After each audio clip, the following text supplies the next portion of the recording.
I haven't done one of these videos in a while, and I just wanted to sit down and do one of these. And it's more like a vlogging lifestyle update, but I think it ties in with everything that I've been doing.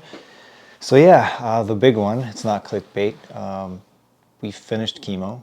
My wife finished her 12th week of chemotherapy, so it is like, yeah, I can't even tell you guys because yeah, we got our asses kicked this year, and it's been really tough. But at the same time, I feel like we're completely different people than we were when we started this year. Tougher, definitely tougher, and you know what?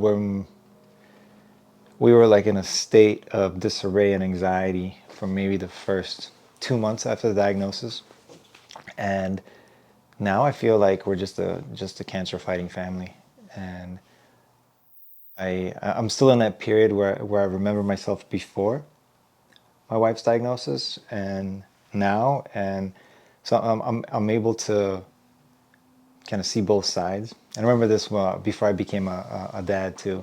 I was a completely different person. Now I've been, my daughter's 7 years old, so I've been a dad long enough where this is the life I remember. It's so hard for me to remember not being a dad.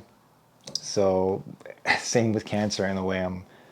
I'm thinking of it the same way, and I'm trying to compare the both sides of pre-diagnosis and post-diagnosis because yeah, you see the world a little bit differently. And I went through this with my mom. It's a completely different story with Phoebe. Yeah, it's just, yeah, we have so much, so much hope, so much help because again, I don't have, my parents aren't here, and Phoebe's parents are in Taiwan, so we're pretty much alone. It's just three of us, right? Well, and our dog. But we have friends, even like hospital staff and school workers. District 54 rocks. They have been helping out quite a bit whenever we need to, or thankfully they haven't the need to help out in a way. Like we've been able to manage it, but there was a lot of situations where like literally it was like, get our daughter ready in the morning, get in the car, drive to the hospital, drop off Phoebe, to prep for surgery, and then as they're prepping her, me and Kono back into the car, drive back to school, get her ready for school. Just the way they had to time everything around these events, and then back to the hospital. Phoebe gets out of surgery, make sure to get her home, and then back to school to pick up Kono, and it really was anxiety driven on the beginning because you're just you're trying to live your previous life where you have stuff you have to do for work and just but you have to start cutting things out, which is what I'm going to touch on here because it's one of the greatest things that happened, which led to all this, which if you guys are watching, you're watching because of that. But yeah, so it was a whole bunch of shit like that, right? And so we're pretty fucking awesome as a family, I have to say. Some of these life events might break families apart. It just made ours stronger, which is amazing. And yeah, my wife is a fighter. She's a fucking hero, and I am like, I think I'm a coward in comparison. But I saw her deal with so much, and to get on the other side of it now, because we're past surgery, we are now past 12 weeks of chemo, and now we are getting ready for radiation, and there's still going to be about 5 years, one year of treatment, and then 5 years of like pill medication, not through the chemo port. So we still got a long way to go. I think we'll be cleared in 2029, so our battle continues. But considering everything, this is a huge milestone, getting past the chemo stuff. Because pretty soon, she'll be able to grow her hair back. I know that means a lot to her. And yeah, but anyways, if this wasn't supposed to be a video about that, going back to, wow, this is, I think, one of the first times I'm talking about this stuff. So bear with me. It kind of snuck in onto this video. Maybe I just needed to let it out. But yeah, doing all these things and scheduling things and making sure you go to like chemo stuff, and that takes a long time, between like sometimes 3 to 5 hours. So you're there, like we're there, and it's do this cool thing, go there, try to work remotely on that day, and then get out, get your kid from school, and then take care of things. And yeah, it was a lot. But I guess what I'm trying to say is that it started off with anxiety and just disarray and just chaos in terms of like, I had a panic attack. I had a few panic attacks. I haven't had anxiety like that in a long time. But now we're like, cool, man. We're chill. We're cool like cucumbers. And it's it's nice because this is what I mean, that we're pretty fucking awesome. It brought us together, and we know that we can deal under pressure. But it did take some changes, right? And some of the changes were you just get rid of stuff. Like you get rid of things like I had to sell my motorcycle because we needed to pay for medical bills. And so anything that you it's sort of like a pleasure, you can cut. And in that moment of like things like that happening, you just cut shit, right? So cutting here, cutting there. I personally cut animation. I used to spend a lot of time on it, like years on it, and I cut it out. Just because once like I couldn't concentrate, and two, I just it was more serious things. But as we were cutting stuff out, I forgot how it came out to be. I think I started doing clay, like clay, something with Kono, like around the house, so we can like dabble with clay and try to do stuff with clay. And at the same time, I wanted to, I think, dye the clay in a way, like like once you bake it and it hardens, I wanted to like color it. So I was looking into options, and then one of the options was like, oh, you can stain it or kind of give it a wash with oil paint. And then I got some cheap ass oil paint that I hated it. I'm like, I've tried oil paint so many times before, and it just never worked out for me. But this time, I don't know what happened, but I'm like, fuck it. I already got this paint. Let me just try to work with it. And again, same deal. Didn't like it for the first few attempts, but then slowly, I actually stuck with it. And I'm like, oh, well, what if I do this? Let me watch a video on it. And out of all this chaos that we just spoke on, I started seeing like this tunnel, this like new thing, right? That I didn't know much about, but it was giving me joy, and it wasn't really like in a calming way, where everything else felt like very much getting in the way of life. This was something that could withstand this wild schedule that we have right now, and and I think it's because before I used to do things like I needed to animate and draw something and have it ready that day or that session. Like it was very hard for me to distribute things over a course of a few days, And with oil paint, you sort of have to because the shit dries for a long time. Like you do it and you don't touch it for a few days, right? It dries enough where you put on a new layer, you do that. But yeah, something about that like forced me. Again, the situation at home forced us to act rapidly and adapt. Where here I had the opposite. I was like, I can just fucking chill with this and just, continue working on it. And it sort of flipped because I was like that in my regular life. I was very like, oh yeah, that needs doing. I can do that a little bit later. I'm not like a delayer. I don't delay things because whenever we get something, it doesn't matter what. Like my wife will go to IKEA. I build shit day one. All right, so you guys don't get it wrong. Like day one, I will fucking go head to head with any husband. I may be, not the best husband in different areas, but when it comes to building shit right away, like that's me. Shit breaks, I fix it right away, right? Like I have that tendency, and I think that's from my dad. And I try to do shit myself, like try to fix stuff and figure stuff out. So with that in mind, I'm just trying to say I'm not lazy, but there were things that I would like prioritize lower, right? And if I prioritize something lower, like I don't have an example off the top of my head, but something that's not building shit that we just bought, but something that needs doing. Like maybe this wall needs painting, or the bathroom, like a bathroom needs repainting. I still haven't done it. It's been like 2 years because it's livable for me. I deprioritized it. It's fine. It's just a dull gray color, and we wanted to change it since we moved in. But it's nothing like needs to get done right away. So in terms of that type of stuff, I will procrastinate, I think is a good word. But in this case, I flipped it. Like in my life, I'm doing everything when it comes. I feel like I finally grew up. I'm doing everything like at high tempo, but a good tempo when it comes to family life and stuff like that. But this stuff, like this oil paint stuff, I could really chill at and just relax. And I don't know, it just brought me to it. And then you guys saw I started doing all this art, and I got kind of good at it.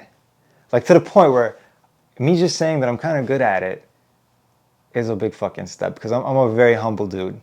Like I would never like, you know, I don't know, like try to lift myself higher or inflate my ego or anything like that. It's just the way I am. I don't like that type of stuff. And this feels good. You know, like sometimes you do stuff and you're like, you kind of feel like a fraud. I think I landed on something here. And I don't feel like a fraud. Like I want to show this artwork off, the stuff that I'm working on, and I will. I think by this upcoming summer, I'm gonna do it like join one of those art shows and just fucking set up a tent or a table or something. It feels so authentic, where very little in my life has felt that way, based on stuff that I do, like stuff that I make in animation and art, digital art. But like this feels pretty authentic. And the funny thing is, I'm not even doing authentic things. I'm painting shit that I remember from my childhood, like nostalgic shit, like the Teenage Mutant Ninja Turtles, you know, GI Joe characters. Who else? I got Darkwing Duck, and just you know, just a whole bunch of cool shit that I grew up on that I didn't design. Right? I'm not designing it. I'm just painting it, and I feel more proud of this than I would in comparison to like an animation that I came up with from scratch. Or it blows my mind how like anti-logic this is, but I've never felt this way, and now I do, and it feels just right. So going from that, it sort of led me to working on this workshop and getting a 3D printer. And as I got the 3D printer, because I'm printing the stands for the little portraits that I'm working on, I was kind of dabbling with that, and I got into kind of trying to like build stuff because I come from a animation 3D world. But all the software that I was using wasn't like I'm really great when it comes to like Blender, Autodesk Maya, 3D Max. Like I don't have a issue with ZBrush. No issue with these type of softwares. I'm pretty good with them. But when it came to like precision, like getting a curve at a certain angle, or maybe a thread for a screw, I was like, fuck, how do I do this? Like how do I do this like in a proper way? So I got into CAD. Like it led me to CAD, which I no good at CAD, right? I tried not Fusion 360, but SolidWorks. So I got SolidWorks for a year. It was like $40, but I got that. Here's another thing about me. I like purchasing software. Like I like paying for licenses, usually like perpetual licenses. I don't like the subscription shit, but like Affinity Photo, Affinity Publisher, whatever, Affinity Designer, all that stuff. Like props to them because you pay for it once and you keep it. But there's something about investing in yourself. It's like, hey, I put money to this. Like it feels like my first step forward. So, anyways, I got this. Going back to the 3D printing thing, I got this SolidWorks. I tried working at it. I only gave it like 2 days to be fair, but I did try working on it, and it was a struggle. And then I led onto this other program called Plasticity, and Plasticity was pretty shit at first. But then once I think I gave it around 2 days, and I'm like, oh, I kind of get this now. There's some things that weren't really intuitive at first, and they still sort of aren't. But once I got the gist of it, I was able to sort of come back and make adjustments and tweak things, which is funny because a lot of the tutorials that I watch about this program state that it's not like you can't just go back in and change stuff.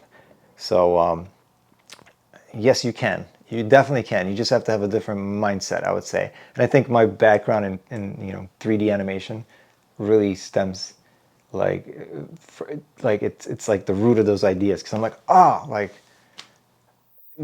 I wouldn't do this the proper way, but what if I like clone this object, cut half of it off, I don't know, do something to adjust something in that half that I cut off, and then bring that half back to the other object and I merge it in.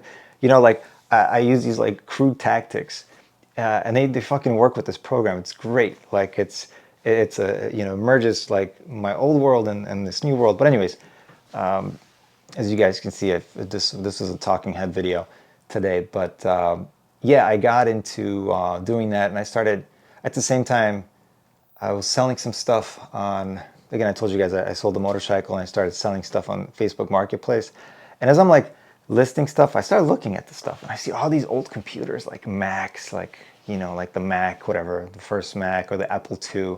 By the way, I never had any Apple devices till like maybe 10 years ago.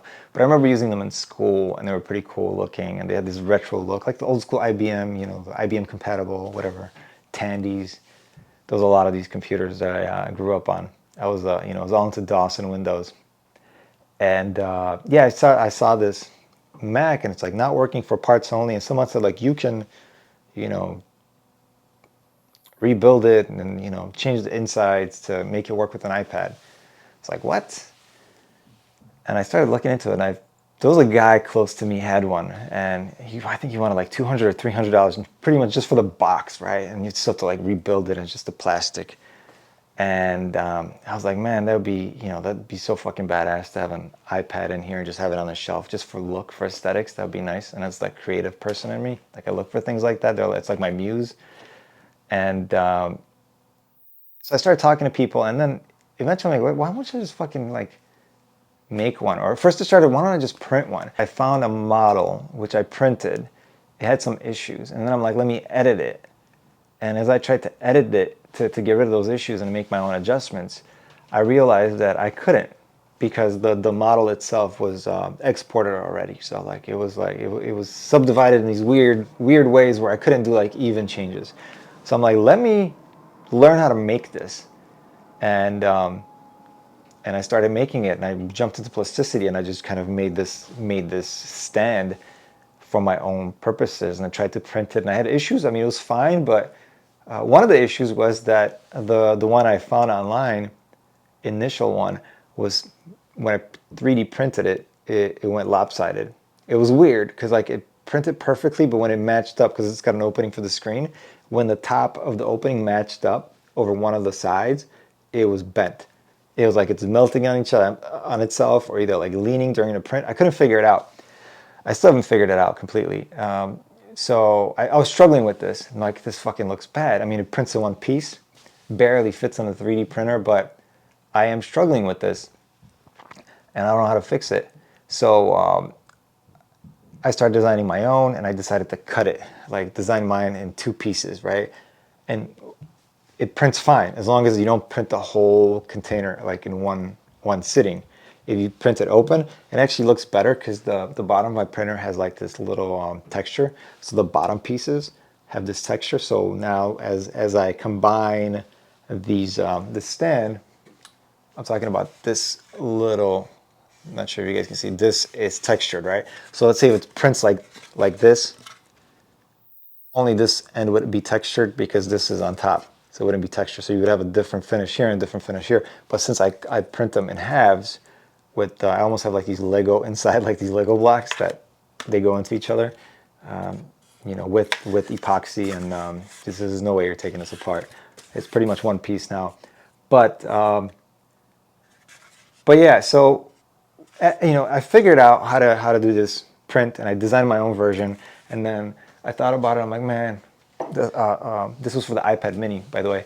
And then I'm like, man, a Switch could fit in here, and I just started working on it. So that's going to bring me to the idea number one, which is I'm getting a lot of requests about these because I've been posting them on social media, and people are really into them.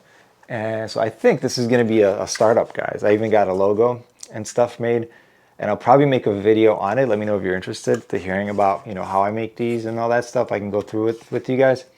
But yeah, and we can just talk about costs and stuff because I need to figure out like costs for these things, anyways.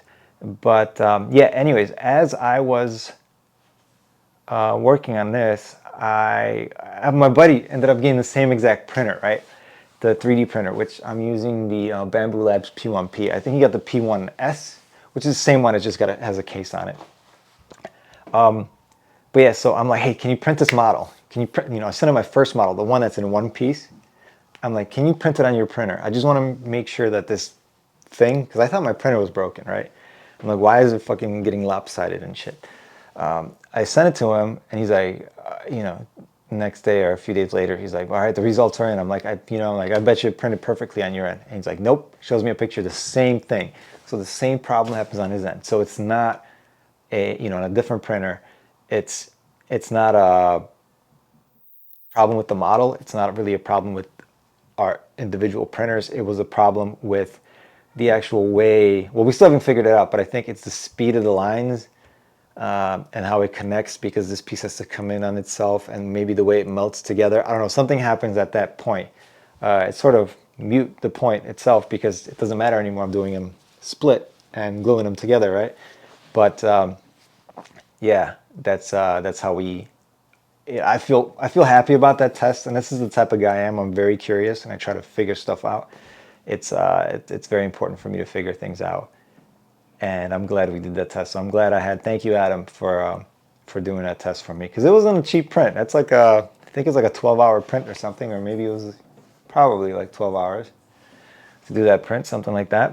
So it's the printer's got to keep going for a while. So thank you again. But with that, I've been working on these guys, and again, I'll tell you guys more about them. But this is startup number 1, so we're going to be doing a lot of these in different finishes, and I'll talk to you guys about the aging process because it's something I'm working on right now as well. That's going to touch back in on some paint videos, and the other startup is going to be the paint videos or paintings themselves, the portrait paintings. I am still just thinking about how to distribute them. I'll tell you guys the website once I have it. I mean, I already have it. I'm working on it. So I'm still trying to think of how I'm pricing these things and associate a story with each piece that I do. But I'm working on a lot of them because they dry so slow. I have maybe 24 in progress right now. And I'm actually doing my first portrait for a family friend, or I guess you call it a family friend. Our friends, as their dog passed away. The dog was fucking cool. And while I don't enjoy doing these type of paintings, it was the first one that I did, and I keep looking at it. It's over there. I'm not going to show it to you guys yet, not till the owners get him. But I'm really proud of it, and that's the feeling. I'm proud of these guys too. Like, I'm proud of this because it was handcrafted and everything. Well, aside from the printing process, but even the model itself was crafted by me, right? Although obviously inspiration from Apple here for the retro design. But yeah, so with the artwork, my little fear is that I'm doing a lot of nostalgic stuff. It's more like fan art. It's stuff for movies and stuff that we like. I am I don't know if I'm encroaching on any type of like IP theft. So even like listing stuff, like I have Raphael that's finished. I don't want to call him like, Raphael from Teenage Mutant Ninja Turtles. If I do show it on my website, I'm coming up with like a naming convention. I think I'm going to use like the Friends episodes where it's like the something. So like the red one, let's say it was Donatello's the purple one. And I'm thinking of naming the paintings like that. Because obviously one look at them and you'll associate them with where they're from. I'm not trying to hide that. I can't take credit for the design of the turtles. I didn't design the turtles, but I love them so much. They're a big part of my childhood. They're still a big part of my family. I go dressed up as Halloween as one of the turtles every year. So yeah, I want to do it the right way, right? And I don't know what that is. I know in comedy and animation, you can totally do that. Like you can, you can get away with a lot if it's comedy, if it's a parody. If you're doing a parody, you don't have to worry about any of these things. But these aren't really a parody. I put a lot of time and just love into them, and I think that's why I'm so proud of them. And I love this feeling. I think that's why I wanted to make this video, because the feeling itself that's associated with where I'm at right now in my life is a really great fucking feeling. And even with the tough year that we've had, and God knows what uphill battles we'll have in the coming months and years, but right now things are good. Thank all my friends for their love and their support, the community here. I mean, everyone. You guys are awesome. You guys are our family. It's just the three of us here, plus the dog, Coco. But yeah, it's good time. Oh, by the way, if anyone's going to be interested, my wife wanted to always to do a podcast. She always wanted to like do writing, and she's doing writing right now. Hasn't posted anything yet. There's going to be a lot of stuff about her cancer journey. But while she's working on that, she wanted to do a podcast, which I was a little skeptical, which is weird because I can talk to the camera and I'm pretty okay with it. Like, I don't find it